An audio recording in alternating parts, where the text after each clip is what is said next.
Andy Eigenman, mula sa showbiz princess hanggang sa pagiging isang island queen. Buhay, pag-ibig at kapayapaan sa Siargao. Mula sa kasikatan ng showbiz hanggang sa katahimikan ng isla, si Andy Eigenman ang isa sa iilang artista na tumalikod sa karangyaan para piliin ang simpleng pamumuhay. Ito ang kanyang kwento, isang kwento ng tunay na pag-ibig, pamilya at masayang buhay sa paraiso ng Siargao.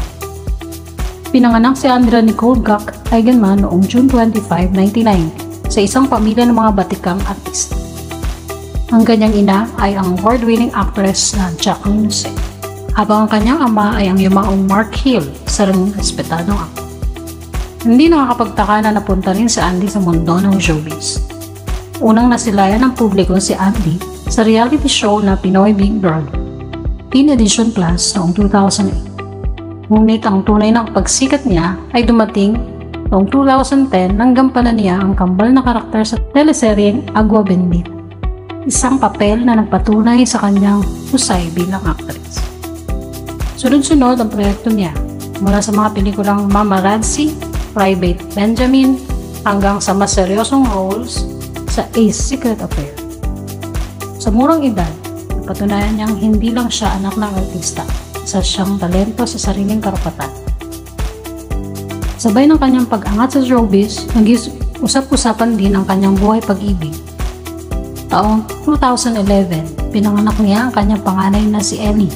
Matagal itong naging kontrobersyal, ngunit kalaunan ay kinumpirma na si Ellie ay anak niya sa aktor na si Jake Ejercito. Bagamat hindi nagkatuluyan, nanatili ang respeto at pagkakaibigan sa pagitan nila para sa kapakanan ni Ellie. Pareho nilang ginampanan ang pagiging magulang kahit magkaiba ng mundo. Ngunit ang tunay na pag-ibig ay dumating kay Andy noong 2018 nang makilala niya ang professional surfer na si Philmar Alipay, isang champion mula sa Siargao. Magkaibang mundo, magkaibang background, pero iisang direksyon ng puso. Ngayon ay mayroon na silang dalawang anak, si Lilo at ang bunsong si Koa, kasama ni Ellie. Buo na ang kanilang masayang pamilya, isang simpleng pamilya na puno ng pagmamahalan at pag-unawa. Isang desisyong ikinagulat ng lahat. Iniwan ni Andy ang showbiz para manirahan sa isla. Pinagpalit niya ang glamour ng Maynila para sa tahimik na buhay sa Siargao, sama si Philmar at ang kanilang mga anak. Dito, iba-iba na ang takbo ng kanyang araw. Maaga siyang gumigising para mamalengke, magluto ng pagkain, maglaba at makipagbanding sa kanyang mga anak. Wala na ang mga makeup artists, stylist o mall shows. Ang meron ay araw, alon at tunay na buhay. Aktibo siya, nagbabahagi ng mga karanasan sa social media. Makikita mo siyang naka-shorts, walang makeup, nakangiti, habang may buhat na bata o naghahanda ng pagkain gamit ang fresh ingredients. Pero hindi madali ang lahat.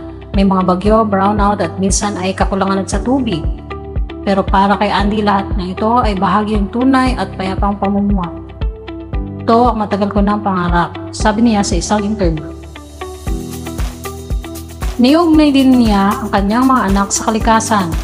Tinuruan niya silang mahalin ang dagat, ang lupa at ang simpleng pamumuhay. Pero tulad ng kahit anong relasyon, hindi rin nakaligtas sina Andy at Philmar sa ilang kontrobersya. Isa sa mga issue ay ang 224 tattoo na pareho nilang pinagawa ng ilang malapit na kaibigan. Agad itong naging usap-usapan sa social media. Dahil hindi may paliwanag agad kung ano nga ba ang ibig sabihin ng 224, maraming haka-haka, may nagsasabing may hidden meaning daw ito. At habang ang iba'y nagsasabi na simbolo raw ito ng isang exclusive group o samahan, kalaunan nilinaw ni Andy at ng kanyang mga kaibigan na ang 224 ay personal lamang na simbolo ng kanilang pagkakaibigan at bonding, isang tattoo na nagsasaad ng connection, hindi sekreto. Sunod naging issue rin ang umano'y mga lumang post ni Philmar na binubuhay muli ng mga netizen. May mga salitang hindi maganda ang dating at dahil dito ay may mga taong kumu-question sa ugali ni Philmar. Ngunit para kay Andy, ang mahalaga ay ang kasalukuyang pagkatao ng kanyang partner. Pinili niyang manahimik at ipakitang ang mga taong tunay nagbabago ay hindi kailangan laging magpapaliwanag. Isa pang pinag-uusapan ay ang tattoo ni Filmar na pangalan ni Andy na nakaukit sa kanyang dibdib. May mga natutuwa pero marami rin nagsasabing, paano kung maghiwalay? Sagot nila, hindi sila nabubuhay sa what ifs, kundi sa kasalukuyan. Para sa kanila, ang tattoo ay isang simbolo ng pagmamahalan at hindi nila ikinahihiya ito. May ilang netizens rin na pinupuna ang pagiging masyadong libre ng kanilang pamilya. Mula sa parenting style hanggang sa paraan ng pamumuhay sa isla.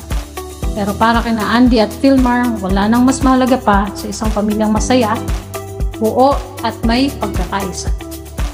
Mas pinipili nilang huwag nang pumatol at ituon ang atensyon sa mga bagay na mahalaga. Kanilang mga anak, kaligtasan at katahimikan.